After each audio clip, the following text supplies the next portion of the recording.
नमस्कार। आकाशवाणी से प्रस्तुत है समाचार संध्या।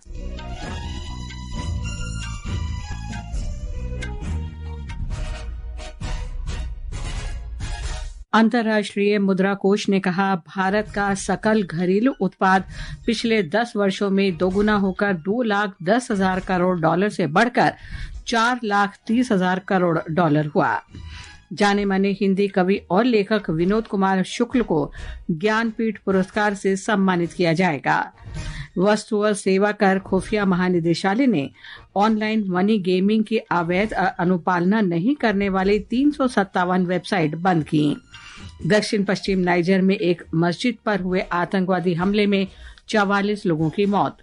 खेलो इंडिया पैरा गेम्स में शीर्ष बैडमिंटन खिलाड़ियों नीतेश कुमार, कृष्णा नागर और मनीषा रामदास ने अपने अपने वर्ग में स्वर्ण पदक जीते। और आईपीएल क्रिकेट के उद्घाटन मैच में रॉयल चैलेंजर्स बेंगलुरु ने कोलकाता नाइट राइडर्स के साथ मैच में पहले बल्लेबाजी करने का फैसला किया। समाचार संध्या के साथ मैं लवली निगम। भारत का सकल घरेलू उत्पाद 10 वर्षों में 105% की वृद्धि के साथ दोगुना हो गया है। वर्ष 2015 में भारत का सकल घरेलू उत्पाद 2,10,000 करोड़ डॉलर था, जो वर्ष 2025 में बढ़कर 4,30,000 करोड़ डॉलर हो गया। अंतर्राष्ट्रीय मुद्रा कोष के अनुसार इस मामले में भारत अब अमेरिका, चीन, जर्मनी और जापान के बाद दुनिया में 5वां सबसे बड़ा देश बन गया है। केंद्रीय उद्योग मंत्री पीयूष गोयल ने स्टार्टअप से आग्रह किया है कि नए विचारों और नवाचार को अपनाते समय समाज और देश की आवश्यकताओं को प्राथमिकता दें। अहमदाबाद में आज दूसरे वेजलपुर स्टार्टअप महोत्सव में श्री गोयल ने कहा कि विकसित भारत के लक्ष्य को प्राप्त करने में स्टार्टअप्स की भूमिका प्रमुख है। उद्योग मंत्री ने देश में स्टार्टअप्स को प्रोत्साहन देने के लिए स्टार्टअप्स के वित्त पोषण के लिए वैकल्पिक निवेश कोष फंड ऑफ फंड्स जैसी मोदी सरकार की कई योजनाओं का जिक्र किया। फंड ऑफ फंड शुरू किया था, पहला 10,000 करोड़ पूरा फंड हो चुका है। अब second fund of funds launch किया। इसी बजट में माननीय प्रधानमंत्री जी ने अनाउंस किया। उसकी पहली किस्त जो अभी बजट पास हुआ है, उसमें पहली किस्त भी डिपार्टमेंट को मिल चुकी है। और इस फंड ऑफ फंड से हम और ज्यादा नए स्टार्टअप्स को सपोर्ट कर सके। वित्त मंत्री निर्मला सीतारामन ने कहा है कि वित्त आयोग ने अगले 25 वर्ष में विकसित भारत का लक्ष्य प्राप्त करने के लिए योजनाएं तैयार की हैं। उन्होंने चेन्नई में चेन्नई सिटीजन फोरम को संबोधित करते हुए कहा कि प्राकृतिक आपदाओं के पहलुओं को भी देखा जा रहा है। श्रीमती सीतारामन ने कहा कि अमेरिका की शुल्क नीति जैसी बाहरी चुनौतियां भी हैं। उन्होंने यूक्रेन युद्ध, चीन, व्यापार को अंतर्राष्ट्रीय उतार चढ़ाव समेत कई मुद्दों का उल्लेख किया। वित्त मंत्री ने कहा कि 112 आकांक्षी जिलों को विकसित करने के लिए प्राथमिकता दी जा रही है। उन्होंने कहा कि प्रधानमंत्री नरेंद्र मोदी की इच्छा है कि 109 पिछड़े जिलों में कृषि उत्पादन बढ़ाया जाना चाहिए। श्रीमती सीतारामन ने बताया कि आर्टिफिशियल इंटेलिजेंस और नवाचार को भी महत्व दिया गया है। वाणिज्य और उद्योग मंत्रालय ने कहा है कि अब तक 14 प्रमुख क्षेत्रों के लिए उत्पादन से जुड़ी प्रोत्साहन योजनाओं के अंतर्गत 764 आवेदनों को मंजूरी दी गई है। विभिन्न क्षेत्रों में पीएलआई लाभार्थियों में 176 एमएसएमई शामिल हैं। पिछले साल नवंबर तक लगभग 1.61 लाख करोड़ रुपए का वास्तविक निवेश दर्ज किया गया है। सरकार ने 1 अप्रैल से प्याज निर्यात पर 20% शुल्क वापस लेने का निर्णय लिया है। उपभोक्ता मामले, खाद्य सार्वजनिक वितरण मंत्रालय के अनुसार इससे किसानों को लाभकारी मूल्य सुनिश्चित होगा और उपभोक्ताओं के लिए प्याज की उपलब्धता भी बनी रहेगी। ये समाचार आकाशवाणी से प्रसारित किए जा रहे हैं। ताज़ा समाचार जानने के लिए आप हमारे social media handle x@AIR news Hindi को फॉलो कर सकते हैं।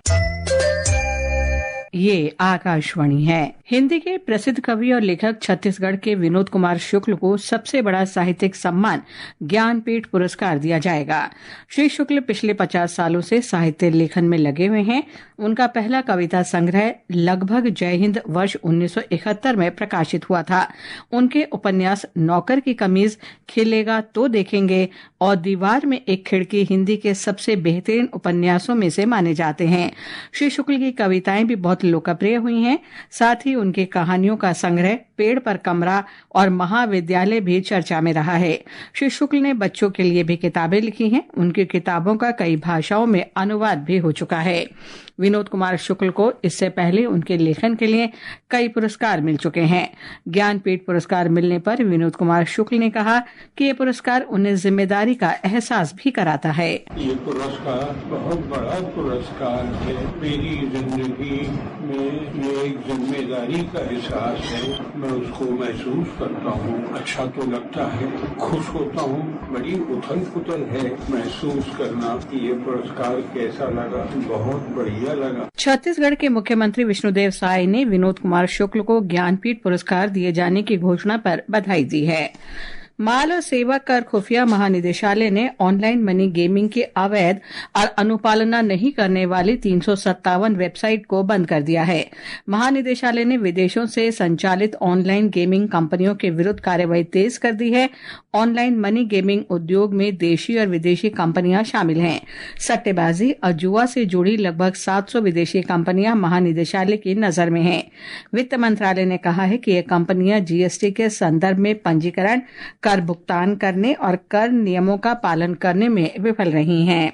सरकार ने आम जनता को सतर्क रहने तथा विदेशी ऑनलाइन गेमिंग प्लेटफॉर्म के साथ न जुड़ने की सलाह दी है। बीजू जनता दल के अध्यक्ष नवीन पटनायक ने लोकसभा संसदीय क्षेत्रों के परिसीमन के लिए जनसंख्या एकमात्र मानदंड अपनाने के लिए आगाह किया है। चेन्नई में आज तमिलनाडु के मुख्यमंत्री एमके स्टालिन द्वारा परिसीमन पर बुलाई गई पहली संयुक्त कार्यवाही समिति की बैठक को संबोधित करते हुए श्री पटनायक ने बताया कि केरल, आंध्र प्रदेश, तेलंगाना, कर्नाटक, पश्चिम बंगाल और पंजाब सहित ओडिशा ने सफलतापूर्वक जनसंख्या नियंत्रण उपायों को लागू किया है। बीजू जनता दल के अध्यक्ष ने चेतावनी दी कि अगर परिसीमन के लिए 2026 की अनुमानित जनसंख्या आंकड़ों के आधार बनाया गया तो ओडिशा को लोकसभा और विधानसभा दोनों में सीटों का नुकसान होगा। भारतीय अंतरिक्ष अनुसंधान संगठन के अध्यक्ष डॉक्टर वी नारायणन ने कहा है कि संगठन किसी भारतीय को चंद्रमा पर भेजने और वहां से सुरक्षित वापस लाने के अभियान पर काम कर रहा है। उन्होंने कहा कि भारत का वर्ष 2035 में अपना अंतरिक्ष स्टेशन होगा। इसरो अध्यक्ष ने जालंधर में लवली प्रोफेशनल विश्वविद्यालय की 8वीं छात्र संसद को संबोधित किया। विस्तृत जानकारी हमारे संवाददाता से। डॉक्टर नारायणन ने कहा कि प्रधानमंत्री श्री नरेंद्र मोदी ने एक भारतीय को चांद पर ले जाने और उसे सुरक्षित वापस लाने के मिशन पर काम करने के लिए दिशा निर्देश दिए हैं और इसरो 2040 तक यह कार्य पूरा कर लेगा। We are going to build our own space station by 2035. We are going to send a Mars lander mission. We are going to have a orbiter for studying the Venus planet.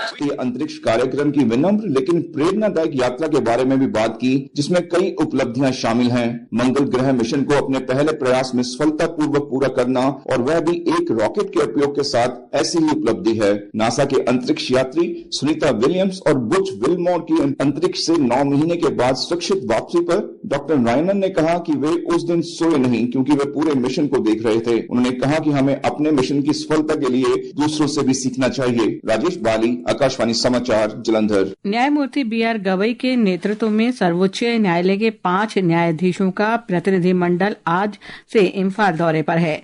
न्यायमूर्ति गवई राष्ट्रीय विधि सेवा प्राधिकरण के कार्यकारी अध्यक्ष भी हैं। इम्फाल पहुंचने के तुरंत बाद ये प्रतिनिधिमंडल चूड़ा चांदपुर की यात्रा पर गया। प्रतिनिधिमंडल ने आंतरिक विस्थापित लोगों के तुईबोंग में सद्भावना मंडप राहत शिविर का जायजा लिया।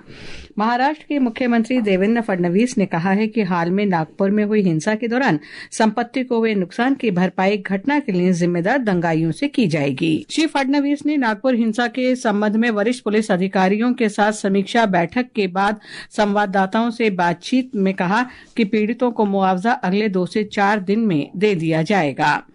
ये समाचार हमारी वेबसाइट www.newsonair.gov.in और हमारे न्यूज ऑन एआईआर ऐप पर भी उपलब्ध हैं। ये आकाशवाणी है। नाइजर के दक्षिण पश्चिम क्षेत्र में एक मस्जिद में हुए हमले में 44 लोग मारे गए और 13 घायल हो गए। नाइजर के रक्षा मंत्री ने बताया कि कोकोराऊ के फोमोबित गांव में कल दोपहर की नमाज के बाद ये हमला हुआ।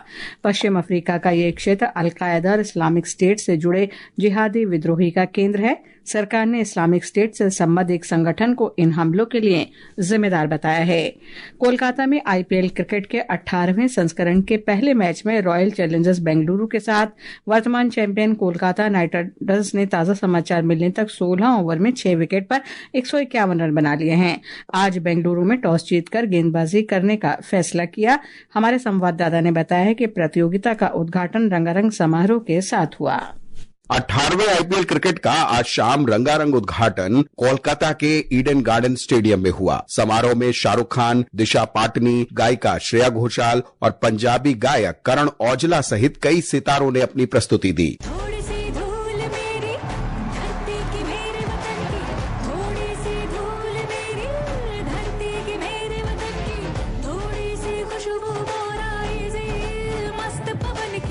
टूर्नामेंट में 10 टीमें 65 दिनों में 74 मैच खेलेंगी। प्रतियोगिता का फाइनल 25 मई को होगा। इस बीच बीसीसीआई ने प्रतियोगिता के नियमों में 4 बड़े बदलाव किए हैं। इस बार गेंदबाजों को गेंद चमकाने के लिए लार का उपयोग करने की अनुमति दी गई है। इसके अलावा शाम के मैच में ओस से निपटने के लिए बाद में गेंदबाजी करने वाली टीम के पास 11वें ओवर में गेंद बदलने का विकल्प होगा। इस सत्र में नई आचार संहिता भी लागू हो रही है। इसमें डिमेरिट पॉइंट सिस्टम और निलंबन पॉइंट सिस्टम शामिल किए गए हैं। डीआरएस का विस्तार किया गया है। अब इसका इस्तेमाल ऊंचाई वाले नो बॉल और ऑफ स्टंप के बाहर वाइड बॉल के लिए किया जा सकता है। आकाशवाणी समाचार के लिए शशांक कुमार। दिल्ली में खेलो इंडिया पैरा गेम्स के तीसरे दिन बैडमिंटन में नीतीश कुमार, कृष्णा नागर, मनीषा रामदास और संजीव कुमार ने अपनी अपनी स्पर्धाओं में स्वर्ण पदक जीते।